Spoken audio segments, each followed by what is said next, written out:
The Chicago Bears are looked at as one of the 4 finalists to be on Hard Knocks this season. How could that benefit the Bears in the long run? And also, why is George McCaskey not really quite with the idea? We're also going to talk about the Bears being open for business, quote unquote, when it comes to trading the number 9 pick. And then lastly, Poe's thoughts on Jalen Carter. We're getting to all that and more right after this. You are now tuned in to Chicago Bears Central, your number one place for all Chicago Bears news and content. All right, Bears fans, welcome to another episode of Chicago Bears Central, the number one spot for everything Chicago Bears related. Right off the top, if you want to follow the show, you can do so at Chi Bears Central on every social media platform. If you want to follow me specifically, you can do so at CEO Haize. Now, let's get into it. So, the Chicago Bears are one of 4 finalists reportedly that could be on Hard Knocks this season. You have the Jets, the Bears, the Commanders, and the Saints as the 4 eligible NFL teams to be on that program. Now, the way that it works is that if one of the teams volunteer, they'll be on it. Now, if a team does not volunteer and they are chosen by the NFL, they have to comply and allow HBO to bring those cameras in for Hard Knocks. So, when you look at it and you know how Hard Knocks can help, right? Of course, it gives a better insight, and for us that are fans of the team, that would be great. I can understand like some people in the organization feel like it may be intrusive, but you can also use that to kind of show the world the culture that you're building, and maybe even use that to attract free agents in the following offseason. Now, George McCaskey doesn't quite seem like he's with the deal. He was quoted as saying this: "We feel there are several teams that have compelling stories to tell on Hard Knocks. 31 of them." So, basically saying that the Bears do not, or George McCaskey would not quite like the Bears to be on Hard Knocks. And, here's the thing.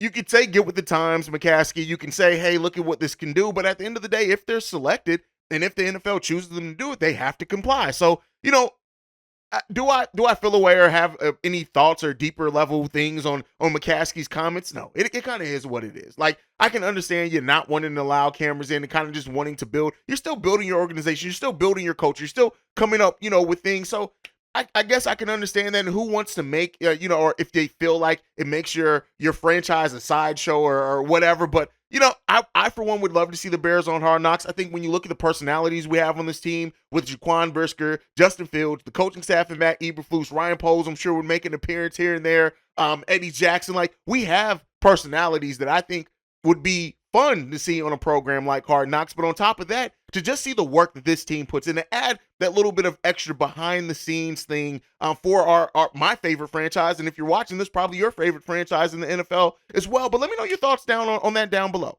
Do you like the idea of the Bears being on Hard Knocks this year? Do you think it could help them not only in just kind of their cachet around the league and nationally as well, but like is also maybe attracting free agents if they, you see that you're treating your players well, you see the culture that they're building, it riles up excitement. Could it end up helping, maybe bring some free agents here to Chicago, which I still think the biggest thing of adding free agents to Chicago, you need to just win the goddamn games. But, that's my thought on it. You guys can let me know what you think on all that down below. But in a more interesting thing, now, David Kaplan is not somebody in the Chicago media that I tend to lean towards, right? So, but I do want to, he came out on this on ESPN 1000, and he says there's a lot of smoke out of the owners' meetings that the Bears are absolutely open for business, trading pick number 9 to move back in a handful of slots, still get a good player, and add more draft capital. Now, this does seem like a Ryan Poles type move, right? It does seem like something Ryan Poles would absolutely do. You look at how he came into last draft and walked out of last draft with more picks than he walked in, and I do think the way that I'm choosing to take this, and people can take it in different ways, that Ryan Poles has his draft board. And that draft board may include people who are maybe further down the draft. And maybe he has his 2-3 players that he would take at number 9. And if they're gone by the time the Bears select, that the Bears are completely comfortable getting more assets, trading down. They've done their due diligence. Again, another buzzword here on Chicago Bears Central on looking at these draft prospects. And they could very well look at it and say, hey, we feel comfortable with drafting a player at, for example, number 15. We believe in that talent, and we also get more assets back. Let's go ahead and do it. That's if their player is off the board at that number 9 selection. So it's not necessarily something that surprises me to hear.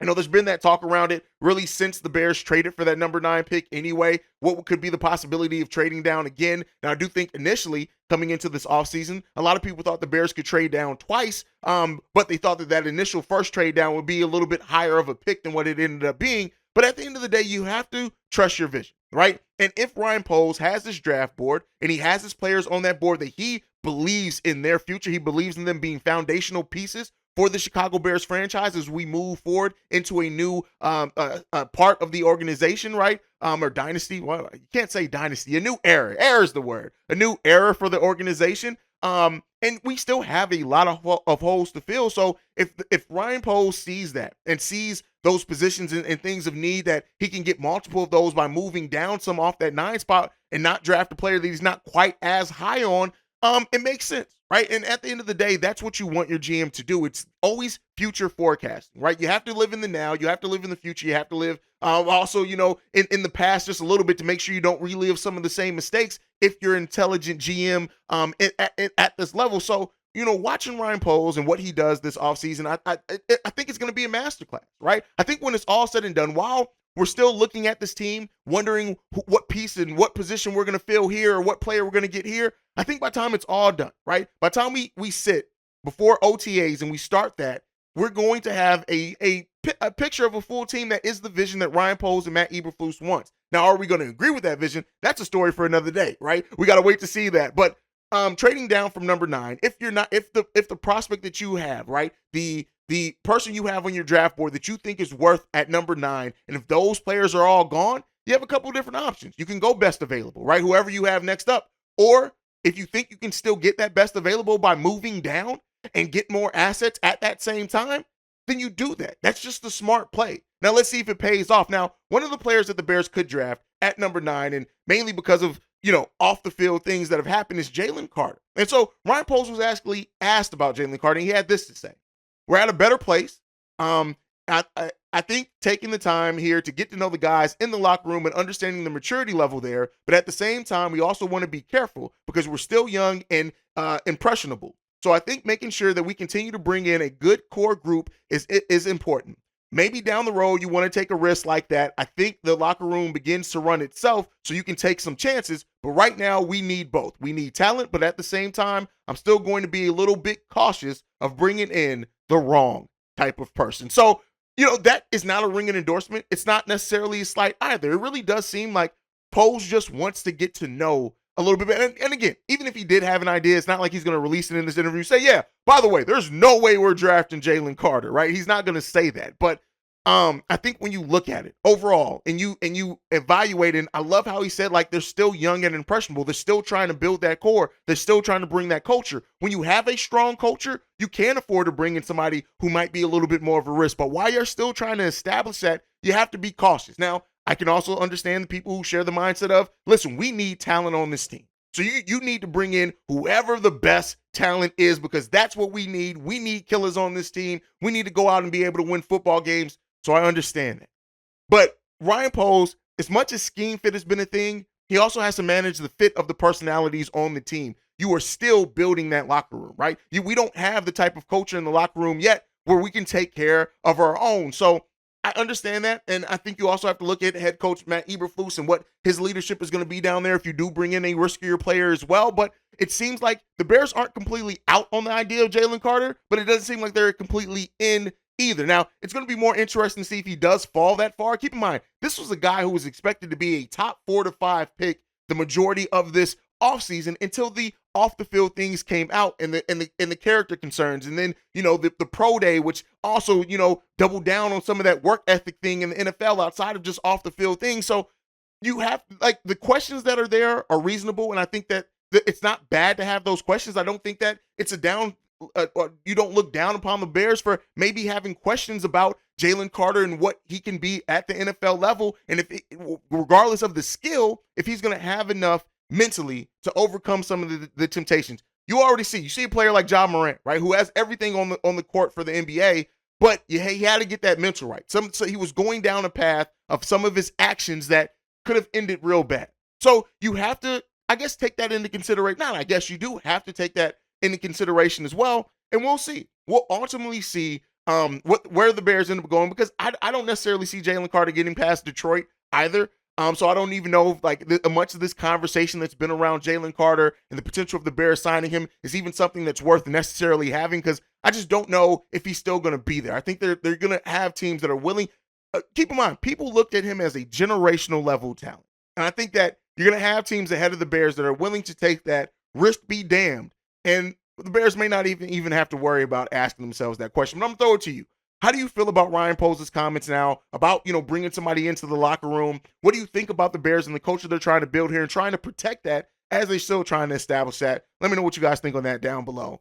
All right, another bit of news that came out yesterday was Ted Phillips, even though he is retiring from president, and he's been with the organization for 39. He's been with the team longer than I've been on this planet. But it seems like now we came out that he will remain in a consultant role and it was just listed as for some period after time. That's what George McCaskey said.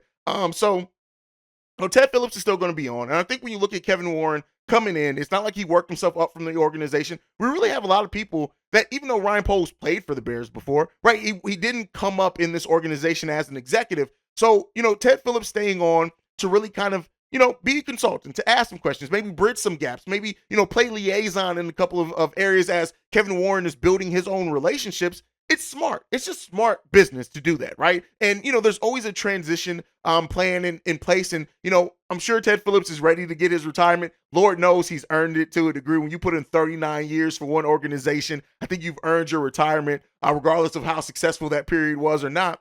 But Ted Phillips, he's stepping away from the role April 14th. Kevin Warren's first official day in that position will be April 17th, which is also my son's 17th birthday. So we'll be celebrating something there. And Kevin Warren already said, he's come out and said that right now, the Bears are focused and anything to do with a new stadium on Arlington Heights. And that maintains what we've seen.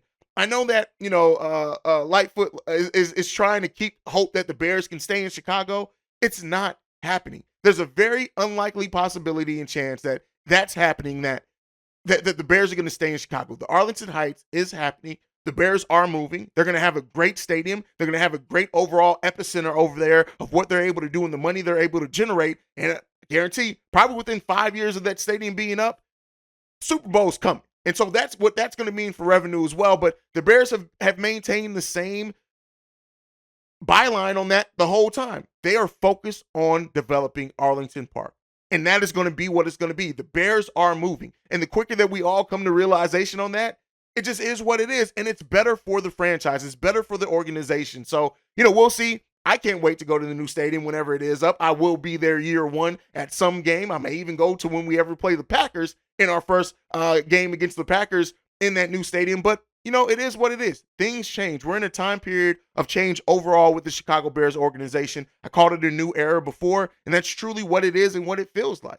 So we'll continue to see what that means for the Chicago Bears going forward. But that's it. That's my time for today. Thank you for joining me on another daily episode of Chicago Bears Central. If you want to follow the show, you can do so at Chi Bears Central on every social media platform. You can also send us any feedback, questions, comments, concerns, Chicago Bears Central at gmail.com. And then lastly, if you want to leave a text message and or voicemail, the number to do so, 773-242-9336. We are the number one spot for everything Chicago Bears related. And like I like to end every episode on, bear down. Love you guys. Peace, y'all. This has been a presentation of the Break Media.